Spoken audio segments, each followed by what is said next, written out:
Yeah, we want to start with either a quadruped or a biped. Last week we started with a quadruped. Yeah. Predominantly that's how it walks and how it moves.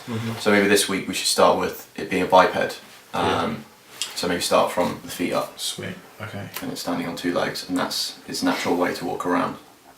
When I imagine the traditional werewolf, its feet are, in my opinion, they look kind of dinosaur-like. Yeah. Where they sort of have talons. They have the human length and the sharp kind of. So like a cross between a dinosaur and like a wolf. Yeah, as absolutely. well. Like or the back of a dog's legs. Yeah, totally.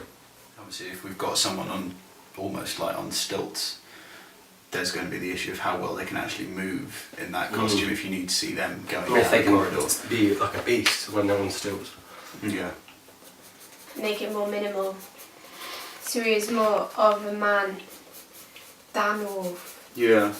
More of the scars maybe did that, because we were saying earlier the scars could be placed on his face to make him look wolf-like even in daylight. Yeah.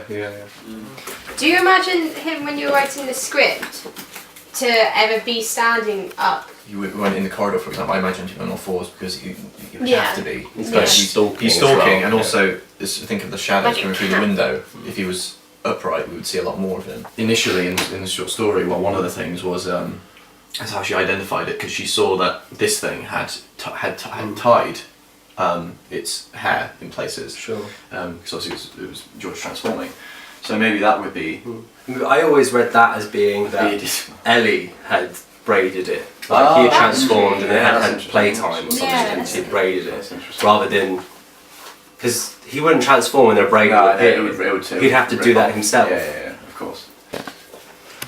Well, this is just the standard sort of shape, werewolf sort of shape, but that was more of a hunchback I was thinking. But I mean, that was just off the top of my head, but it looks pretty sort of standard. It's werewolf. traditional, isn't it? Yeah. Maybe a bit furrier, a bit fuzzier.